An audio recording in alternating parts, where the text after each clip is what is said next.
Bonjour à tous, ravi de vous retrouver aujourd'hui, vendredi, pour le 3e numéro déjà de Total World Cup. N'hésitez pas à vous abonner à la chaîne YouTube de Total Foot. On se retrouve aujourd'hui donc pour le 3e numéro de Total World Cup avec un retour sur les journées de mercredi et de jeudi avant un petit bilan de cette première journée de la phase de groupe de cette Coupe du Monde 2022 qui s'est terminée hier soir. C'est parti! Après l'exploit de l'Arabie Saoudite face à l'Argentine, l'Allemagne a été battue d'entrée par le Japon 2-1. C'est ainsi l'autre exploit de cette première journée de la phase de groupe de ce mondial. La Mannschaft battue d'entrée comme il y a 4 ans lors de l'édition 2018 en Russie avec une défaite face au Mexique. La Mannschaft est déjà dos au mur.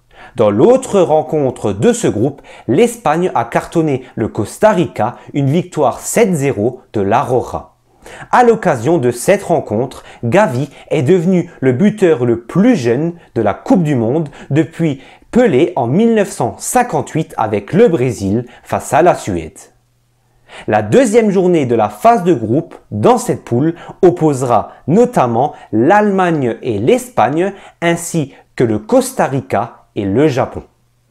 Dans le groupe F, la Belgique a difficilement battu le Canada 1-0, le Canada qui participe à sa deuxième Coupe du Monde de son histoire après l'édition 1986. Dans l'autre rencontre du groupe, pas de vainqueur et pas de but entre le Maroc et la Croatie. Favori au titre mondial, le Brésil a parfaitement lancé son mondial hier soir au Lusail Stadium grâce à sa victoire 2-0 face à la Serbie. Richarlison s'est offert un doublé pour son premier match de Coupe du Monde. Le point noir côté brésilien de la soirée, la sortie sur blessure de Neymar qui souffre d'une entorse de la cheville.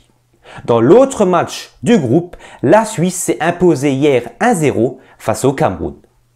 Concernant le groupe H, le Portugal a battu 3-2 le Ghana avec notamment une réalisation sur penalty de Cristiano Ronaldo qui est devenu hier le premier joueur à marquer lors de 5 Coupes du Monde différentes. CR7 entre encore un peu plus dans la légende. Pas de but et pas de vainqueur dans l'autre match de ce groupe entre l'Uruguay et la Corée du Sud.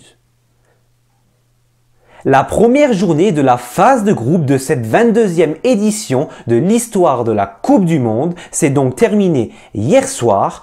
41 buts ont été inscrits lors de ces 16 premières rencontres. Les faits marquants de cette première journée sont bien évidemment les 2 victoires surprises, celle de l'Arabie Saoudite d'Hervé Renard face à l'Argentine de Messi et celle du Japon face à l'Allemagne. Merci à tous d'avoir suivi ce 3e numéro de Total World Cup. Merci à tous de votre fidélité. J'espère que cette vidéo vous a plu. Si elle vous a plu, n'hésitez pas à mettre un maximum de pouces bleus juste en dessous de cette vidéo, de vous abonner à la chaîne YouTube de Total Foot ainsi qu'à tous ses réseaux sociaux. Je vous souhaite de passer une excellente journée, un excellent week-end. On se retrouve très vite pour de nouvelles aventures sur la Total Foot TV.